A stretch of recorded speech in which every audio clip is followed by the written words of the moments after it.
Government వారు ఇది ఈ సెక్టర్ కనుక బాగా డెవలప్ అవుతే మన ఎకానమీకి చాలా మంచిదని చెప్పేసి వారు స్పీచ్లో కూడా అన్నారు, ఇదివరకు ఇవాళ కూడా అన్నారు. కాబట్టి మా ప్రాబ్లమ్స్ కూడా వాళ్ళు చాలా బాగా అడ్రస్ చేస్తున్నారు. ఇప్పుడు జియో నెంబర్ 45 అది ప్రాక్టికల్గా లేదు, కొంచెం దాంట్లో మార్పులు చేయాలి అంటే జియో నెంబర్ 245 అని కొత్త జియో వచ్చింది. ఈ కొత్త జియోలో ఈడబ్ల్యూఎస్ ఎల్ఐజికి పర్సంటేజెస్ కానీ బిల్టప్ ఏరియా కానీ ఎక్కడ తగ్గించలేదు, ఎక్కడ డైల్యూట్ చేయలేదు. కానీ ఇది ప్రాక్టికల్గా ఇంప్లిమెంట్ చేసేటట్టుగా వారు ఈ జియోని రిలీజ్ చేశారు. సో అలాగే జియో నెంబర్ 168 కానివ్వండి, వేరే జియోస్ కానివ్వండి, చాలా గవర్నమెంట్ చాలా ప్రోయాక్టివ్గా చాలా ప్రోగ్రెసివ్గా ఉంది. కాబట్టి రియల్ ఎస్టేట్ రంగం చాలా బాగా ప్రోగ్రెస్ అవుతుందని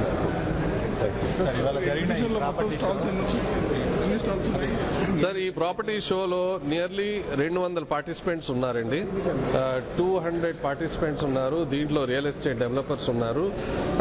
కానీ ఈసారి ఒక గొప్ప విశేషం ఏంటంటే 15 బ్యాంకులు పార్టిసిపేట్ చేస్తున్నాయి ఈ ప్రాపర్టీ షోలో. అంటే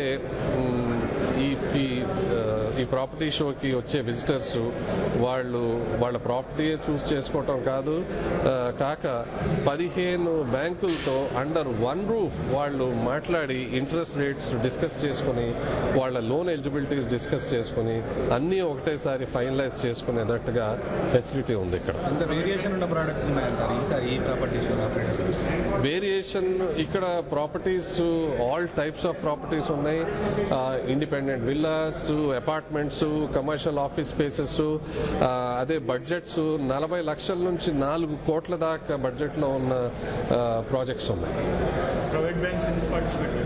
ప్రైవేట్ బ్యాంక్స్ మీరు చెప్పండి, 4 ప్రైవేట్ బ్యాంక్స్ పేర్లు చెప్పండి. ICICI is participating. చెప్పండి ఇంకా. State Bank of India is participating, State Bank of Hyderabad, Syndicate Bank, Canfin Homes, Axis Bank, అన్ని బ్యాంక్స్ పార్టిసిపేట్ చేస్తున్నాయి ఈ ప్రాపర్టీ షోలో.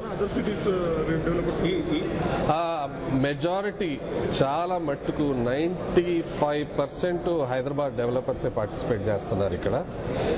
ఎందుకంటే గత సంవత్సరం మా దగ్గర వేరే డిస్ట్రిక్ట్స్ నుంచి కూడా పార్టిసిపేట్ చేశారు. కానీ మేము వచ్చిన కన్క్లూజన్ ఏంటంటే ఇప్పుడు ఏ డిస్ట్రిక్ట్, ఏ సిటీ, ఏ టౌన్ లో ఏదైతే ప్రాపర్టీ ఉందో ఆ టౌన్ లోనే ఆ సిటీలోనే ప్రాపర్టీ షో పెడితే బాగుంటుందని ఒక కన్క్లూజన్ కి వచ్చాము మేము గత సంవత్సరం. అంటే ఈసారి ఈ ప్రాపర్టీ షో ద్వారా అప్డేట్ ఆశిస్తున్న ఫలితాలు ఏంటి, లేదా ఎలాంటి లక్ష్యాలు అచీవ్ చేయాలి? నేను న్యూమరికల్ గా ఇన్ని నంబర్స్, ఇన్ని అపార్ట్మెంట్ సేల్ అవుతాయి, లేకపోతే ఇంత రెవెన్యూ జనరేట్ అవుతుంది అని చెప్పలేను. కానీ గత సంవత్సరం చాలా మంచి స్పందన లభించింది ఈ ప్రాపర్టీ షోకి. మా డెవలపర్స్ అందరూ, బిల్డర్స్ అందరూ చాలా మంచి ఎంక్వైరీస్ ఉన్నాయి అని చెప్పేసి అన్నారు. అదేగాక మా Andhra Pradesh real estate developers association website, మా వెబ్సైట్ అనేది చాలా పాపులర్ అయింది. దీనికి రోజు 20 నుంచి 25 వేల విజిటర్స్ మా Andhra Pradesh real estate developers association website epreda.org visit చేస్తున్నారు. వాళ్ళు ఎప్రెడా గురించి ఇన్ఫర్మేషన్ గురించి కానివ్వండి, లేకపోతే గవర్నమెంట్ రెగ్యులేషన్స్ గురించి కానివ్వండి, లేకపోతే మెటీరియల్స్ గురించి కానివ్వండి, లేకపోతే ప్రాపర్టీస్ ఫర్ సేల్ గురించి కానివ్వండి, 20 నుంచి 25 వేల మంది రోజు ఎప్రెడా వెబ్సైట్ విజిట్ చేస్తున్నారు. గవర్నమెంట్ రూల్స్ లో కానీ వీటిలో కానీ హర్డిల్స్ ఉన్నాయా?